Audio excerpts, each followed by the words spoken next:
Bok ekipa i dobrodošli u video. Razmišljamo na glas portala Eurosong.hr. Naši urednici su dobili zadatak prokomentirati i ocijeniti sve pjesme ovogodišnjeg Eurosonga. Mi smo kasnije te glasove zbrojili i dobili smo pobjednika Razmišljamo na glas 2021. godine.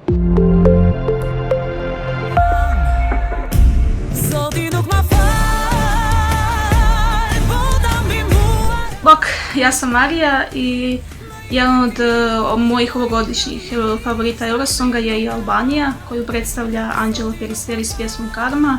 I jako mi je drago da je Albanija ušla u top 10 našeg projekta Razmišljamo na glas. Ono što me u pjesmi najviše oduševilo je sam Anđelin glas, odmah me osvojio i vjerujem da će u Ahoy Areni u Rotterdamu zaista itekako doći do izražaja. Isto tako sviđa mi se što je pjesma na albanskom jeziku, ne znam albanski, ali mi je jako drago da Albanci ostaju vjerni svom jeziku i da ćemo ponovno slušati taj jezik na Eurosongu. I nekako prije revampa mi je pjesma bila odlična, nakon revampa još bolja i ja zaista vjerujem da će Albanci pripremiti jedan fantastičan scenski nastup i plasirati se u finale i evo iskreno se nadam da će osvojiti publiku kao što su mene osvojili i da ćemo na kraju finalne večeri Albaniju gledati na lijevoj strani tablice jer mislim da su ove godine to zaista i zaslužili.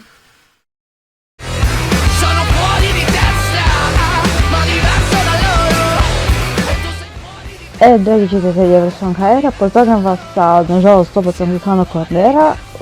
Kako možete vidjeti na mojoj majici, navijamo ovu godinu za pobjedu Italije. Iz razloga zato što se pjesma odudara od svega što smo čuli ove godine i ja se zbilja nadam da će ovo biti triumfalan povratak roka na eurovizijsku scenu. Bocca al lupo, raga!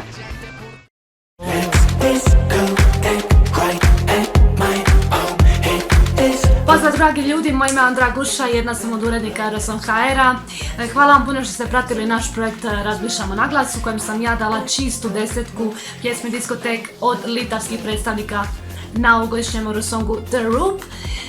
Smatram da je pjesma jako zarazna, da svi utjera na ples, da ima jako dobar ritam i mislim da imaju velike šanse da ostvare dobar plasman na Eurosongu, da ovo možda bude jedan od, ako ne i najbolji rezultat Litve na Eurosongu u povijesti i evo, želim im svu sreću.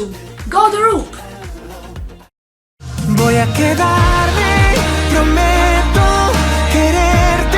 Pozdrav svima, ja sam Mate, a jedan od mojih ovogodišnjih favorita na Eurosongu je definitivno Španjolska. Njihove godine predstavlja Blas Canto s pjesmom Voy a quedarme.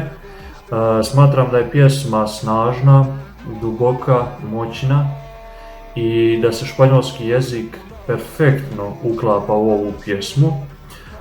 Osobno mislim da je ovo još tamo od senzacionalne Pastore Soleri 2012. godine najbolja pjesma koju su Španjolci poslali na Eurosong i evo nadam se da će uz koreografa Marvina Dietmana taj osjećaj, tu emociju uspjeti prenijeti na pozornicu u Rotterdamu i da ih ove godine gledamo u samom vrhu.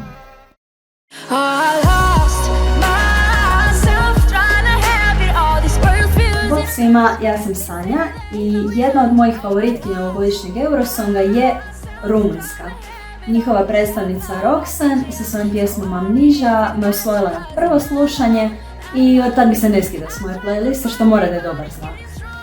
Jako mi se sviđa poruka pjesme da zapravo ne zaboravimo brinuti o sebi i da u tome svemu nismo sami. A onda kad nam Roxanne to dočara onom svojom predivnom jedinstvenom bojom glasa, onda je to to.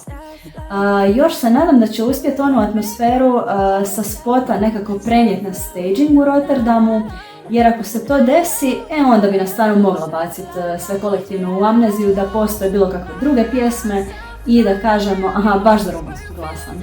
Ja joj držim fige da sve dobro prođe u Rotterdamu i Roxanne, sretno!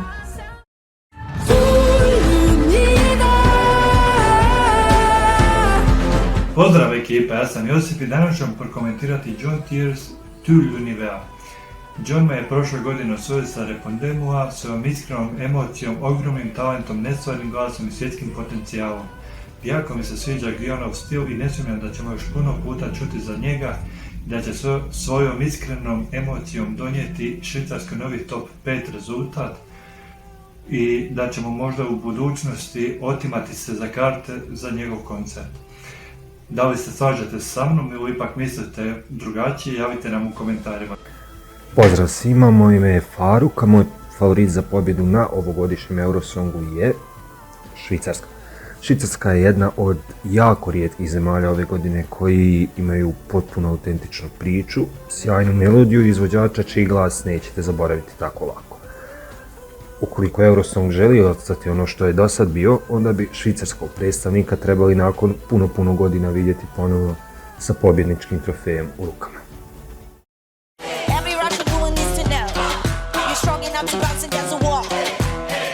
Bog, ja sam Bartol i moj favorit ove godine je svakako Rusija. Mislim da Manjiža i pjesma Russian Woman zaslužuju pobijediti u Rotterdamu. Pjesma je odličan miks etna, repa, poruka je fantastična, refren je himničan i ima sve što je za mene osobno potrebno da se pobjedi na Eurosongu i želim svu sreću Manjiži i Rusiji u ostvarivanju druge pobjede.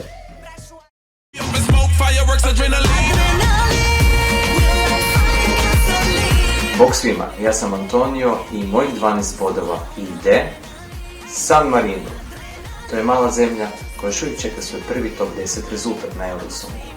Vjerujem da će Senit s pjesmom Adrenalina to napokon promijeniti i ostvariti za San Marino najbolji rezultat prosjek. Što reći o pjesmi koja me osvojila na prvo slušanje? Odmah me zarazila svojom orijentalnom melodijom, odličnim bitom, plesnim ritmom, melodičnim tekstom kao i cjelokupnom produkcijom. Pjesma jednostavno zove na party i mislim da će biti totalni hit ovog ljeta.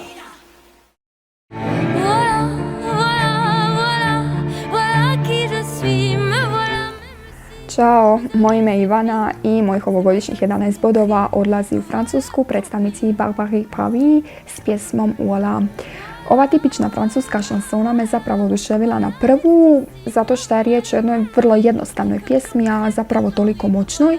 Mislim da je to upravo zbog francuskog teksta i super melodije koja je podloga svemu. Drugi razlog je moj omiljeni razlog, a to je dramatičnost. Volim inače dramatične pjesme čuti i vidjeti na Eurosongu i smatram da vam one drže pozornost do kraja, tako da ne odustanete na pola pjesme jer vam je dosadna.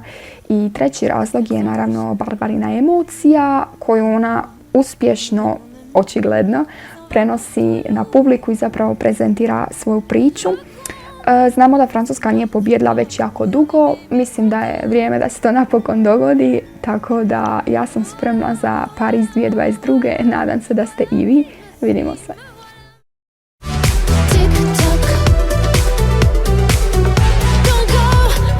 Pozdrav od Bojana. Jedna od meni najdražih pesama ove godine je svakako ona koja će predstavljati Hrvatsku na Eurosongu. Naravno, riječ je o predivnoj Albini i njenoj pesmi TikTok, koja me kupila na prvu, koja je jedna klasična eurovizijska pesma i za koju smatram da će savršeno proći na Eurosongu i zaista sam ubeđen i verujem u to da može osvojiti najbolji plasman Hrvatske do sada na Eurosongu. Srećna Albina! Hvala ti na lijepim željama, hvala ekipi iz Eurosong.hr što me podržavaju maksimalno kroz cijelo ovo moje putovanje. Na Instagramu čak sam i ja glasala, moram priznat. Za sebe? Ne za sebe, nego općenito sam glasala kako bi izbacivali te ankete i sve. I to mi je super inicijativa i baš mi je to fora i evo drago mi je da ste najzadovoljniji sa vašom predstavnicom.